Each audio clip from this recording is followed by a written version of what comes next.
نہیں، میرا خیال ہے کہ سلوشنز ہمارے پاس موجود ہیں، لیکن ہمارا کام جو ہے وہ سلوشن دینا نہیں ہے. سلوشن دینا تو یہ جو ہمارے پولیٹیکل لیڈرز ہیں ان کا کام ہے، لیکن ہم صرف تجویز دے سکتے ہیں، اور کبھی وہ ہماری تجویز ان کو اچھی لگتی ہے، کبھی نہیں لگتی. عام طور پہ جب یہ اپوزیشن میں ہوتے ہیں تو اس وقت انہیں ہماری تجویزیں بڑی اچھی لگتی ہیں.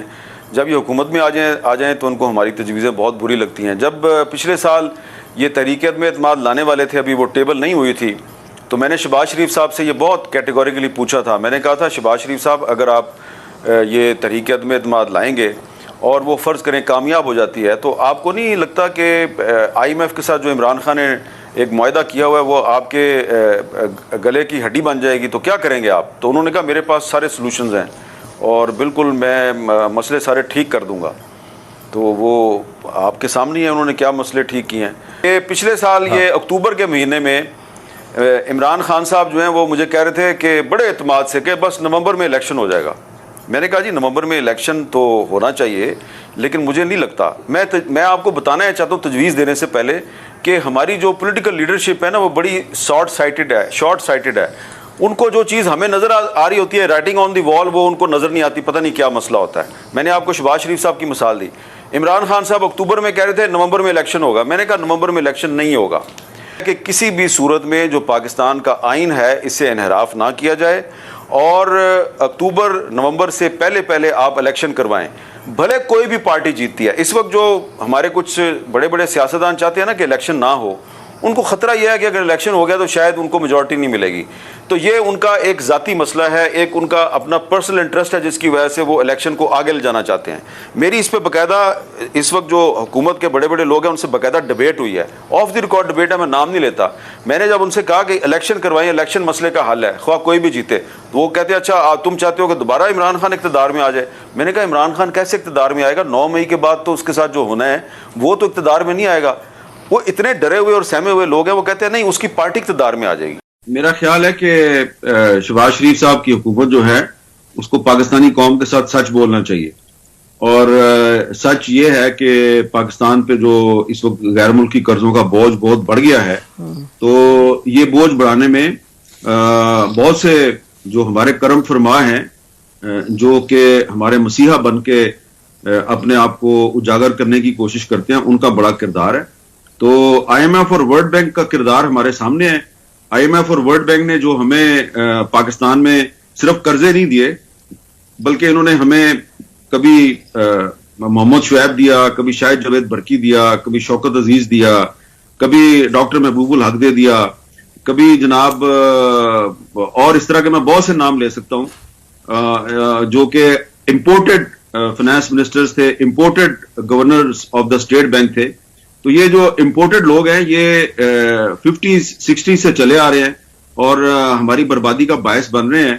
تو یہ لوگ جو ہے نا، میں تو کہتا ہوں کہ آج کے دور میں اگر کوئی پاکستان میں ٹیکنوکریٹ گورنمنٹ کی بات کرتا ہے اس کو پکڑ لینا چاہیے، اس کو گرفتار کر لینا چاہیے اور اس سے پوچھنا چاہیے کہ مسٹر شبر زیدی بتاؤ کہ یہ تم جو ٹیکنوکریٹ گورنمنٹ کی انکانسٹیٹیوشنل بات کر رہے ہو، انکانسٹیٹیوشنل پرپوزل پہ بات کر رہے ہو، یہ آئین پاکستان کی خلاف ورزی پہ تم اکسا رہے ہو کسی کو، تمہیں بتاؤ یہ وہاں کہاں پہ یہ بات ہوئی تھی، ادھر کون کون بیٹھا ہوا تھا.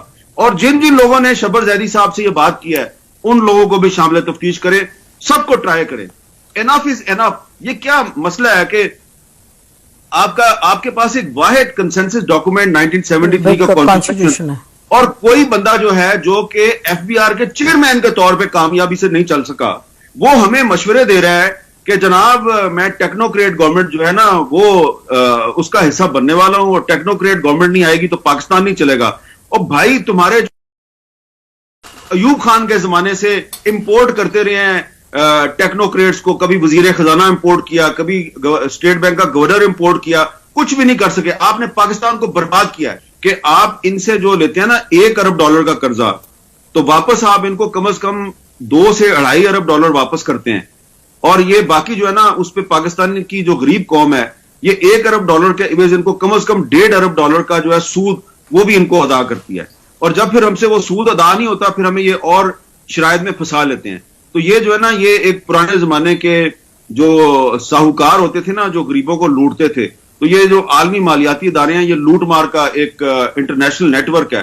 اگر آپ نے پاکستان کو اس میں پھنسائے رکھنا ہے تو پھنسا لیں.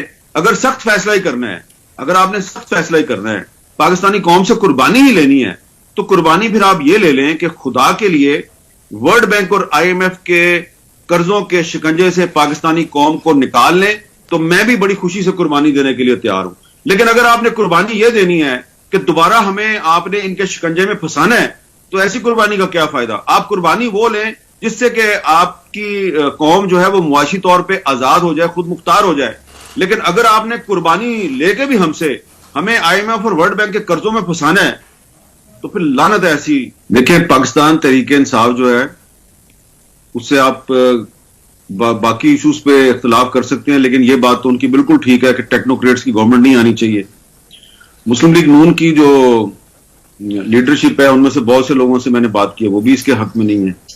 پیپلز پارٹی والے بھی اس کے حق میں نہیں ہیں، JUI والے بھی اس کے حق میں نہیں ہیں. تو تمام پولیٹیکل پارٹیز جو ہیں وہ ٹیکنوکریٹس کی گورنمنٹ کے خلاف ہیں. اب پرابلم کیا ہے؟ پرابلم یہ ہے کہ شبر زیدی صاحب جو ہیں، میں ان کو زیادہ جانتا نہیں ہوں، لیکن وہ اگر کہہ رہے ہیں جی کہ ایک ٹیکنوکریٹس کی گورنمنٹ آئے گی اور وہ مسئلے حل کرے گی، اور وہ جو IMF کی جو کنڈیشنلٹیز ہیں، جو شرائط ہیں، اس پہ صرف ایک ٹیکنوکریٹس کی گورنمنٹ ہی عمل کر سکتی ہے، تو کیا بہت ضروری ہے IMF کی شرائط پہ عمل درآمد کرنا؟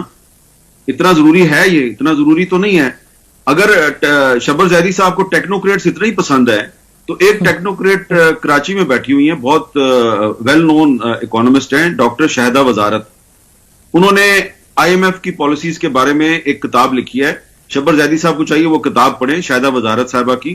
انہوں نے اس میں جو ہے نا متبادل پیش کیا ہے کہ IMF کی شرائط پر عمل درآمد نہ کر کے بھی پاکستان کی اکانومی جو ہے وہ سروائیو کر سکتی ہے.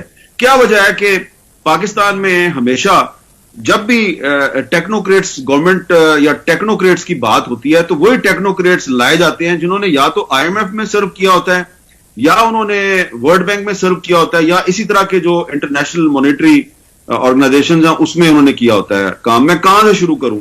میں ایوب خان کے زمانے میں جو ایک وہ فائنانس منسٹر لائے تھے محمد شعیب صاحب، وہاں سے شروع کروں، یا میں معین قریشی صاحب سے شروع کروں، یا میں یہ شاہد جاوید برقی صاحب آئے تھے مشرف صاحب کے زمانے میں ورلڈ بینک سے، ان سے شروع کروں؟ کہاں سے شروع کروں؟ اور یہ اسٹیٹ بینک کے سارے گورنر یہ کون ہوتے ہیں؟ یہ بھی سارے ورلڈ بینک اور IMF سے کیوں آتے ہیں؟ خواہ عمران خان کے دور میں رضا باکر ہو، یا اس سے پیچھے محمد یعقوب صاحب ہو، تو اس سے پیچھے بے نظیر بھٹو کے دور میں VH جعفری صاحب تھے، انہوں نے بھی کام کیا ہوا تھا.